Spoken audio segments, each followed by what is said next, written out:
Hello children. இந்த வீடியோவில் பகவத்கீதையோட மகிமை, அதோட ஸ்பெஷாலிட்டிஸ், அதனால அதை சொல்கிறதுனால என்னென்ன பலன்கள் கிடைக்கும் அப்படிங்கிறதெல்லாம் பற்றி பெரிய பெரிய ஸ்காலர்ஸ் எல்லாம் வேர்சஸ்லாம் கம்போஸ் பண்ணியிருக்கா. அது சிலதெல்லாம் ரொம்பவும் பாப்புலராக இருக்குது. அதை சொல்லிட்டு தான் பகவத்கீதை கிளாஸஸில் பகவத்கீதையை சாண்ட் பண்ணுவாள், சொல்லுவாள். இப்போ முதல்ல வியாசர் பகவத்கீதையை பற்றி என்ன சொல்கிறாரு பார்க்கலாம். பத்ம புராணத்தில் பகவத்கீதா மகிமா அப்படின்னு ஒரு 23 ஸ்லோகம் வியாசர் பண்ணியிருக்கார். மகாவிஷ்ணுவும் மகாலட்சுமியும் சம்பாஷணை பண்ணுற மாதிரி ஒரு டயலாக் ஃபார்மில் பகவத்கீதையை சொன்னால் என்னென்ன பலன்கள் கிடைக்கும் அப்படிங்கிறத அவள் நமக்கு எடுத்து சொல்கிற மாதிரி பண்ணியிருக்கார். ஆதிசங்கரர் பகவத்கீதா மகிமா அப்படின்னு ஒரு 6 ஸ்லோகம் பண்ணியிருக்கார்.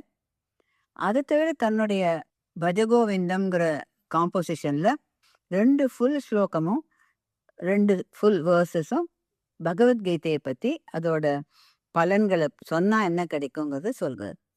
பகவத்கீதா கிஞ்சித தீதா கங்காஜலவ கனிகா பீதா அப்படின்னா, பகவத்கீதைங்கிற கங்கையோட அந்த நீரை தினமும் கொஞ்சம் கொஞ்சம் பருகினா அது ஸ்ரீஹரிக்கிட்ட நம்மளை சேர்க்கும் அப்படிங்கிறது. அப்புறம் இன்னொன்றுல கேயம் கீதா நாம சஹஸ்ரம், கீதையை தினமும் கொஞ்சம் வரிகள் படிக்கணும். நாம சஹஸ்ரம், விஷ்ணு பகவானோட சஹஸ்ர நாமத்தையும் சொல்லிட்டு வரணும். நேயம் சஜ்ஜன சங்கே நித்தியம் அப்படின்னா நல்லவர்களை நண்பர்களாக ஃப்ரெண்ட்ஸ் சர்க்கிளாக வச்சுட்டு இருக்கணும், சந்தோஷமாக லைஃப்பை நடத்தணும்.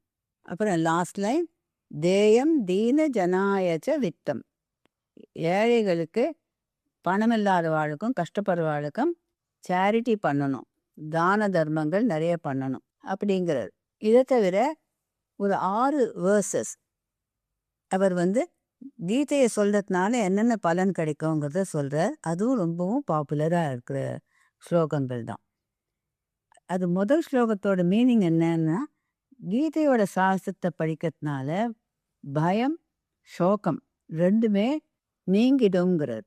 எப்போவுமே ஃப்யூச்சரை நினச்சி பார்த்தோம்னா நமக்கு பயமாக இருக்கும், என்னடா போகிறது ஃப்யூச்சரில் அப்படின்னு. அண்ட் சோகம் எப்போ வரும்?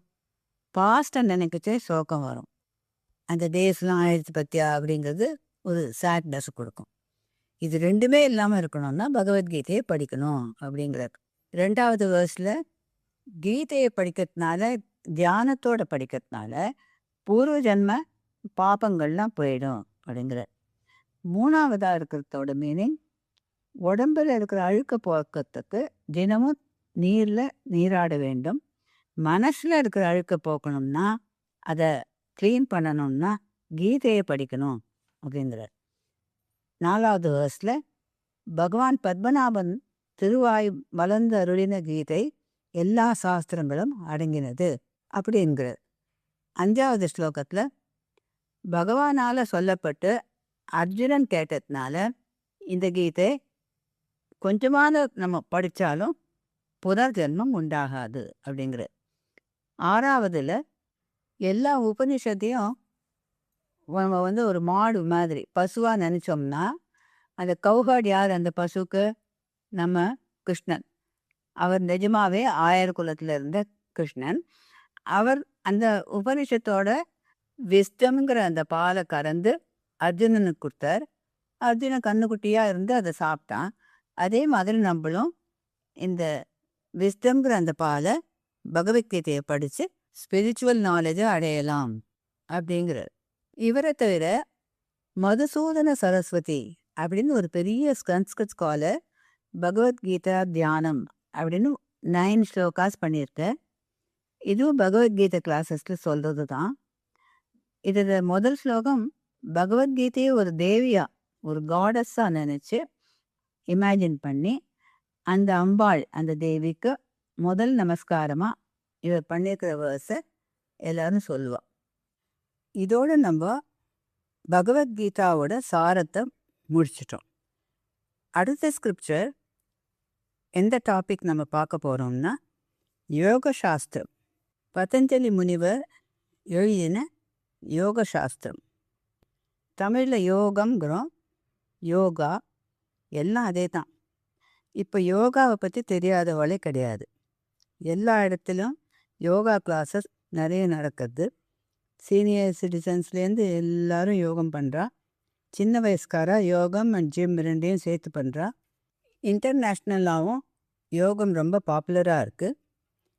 இன்டர்நேஷ்னல் யோகா டே அது கூட செலிப்ரேட் பண்ணுறா.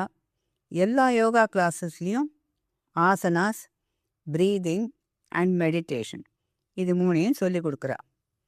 இந்த யோகத்தோட ஆரிஜின் நம்ம சனாதன தர்மத்தில் தான் இருக்குது. அதோட ஒன் ஆஃப் த ஃபீச்சர்ஸ் தான் யோக சாஸ்திரம். இதுக்கு அஷ்டாங்க யோகான்னு பேர். அதை பற்றி நம்ம அடுத்த வீடியோவில் கண்டினியூ பண்ணலாம்.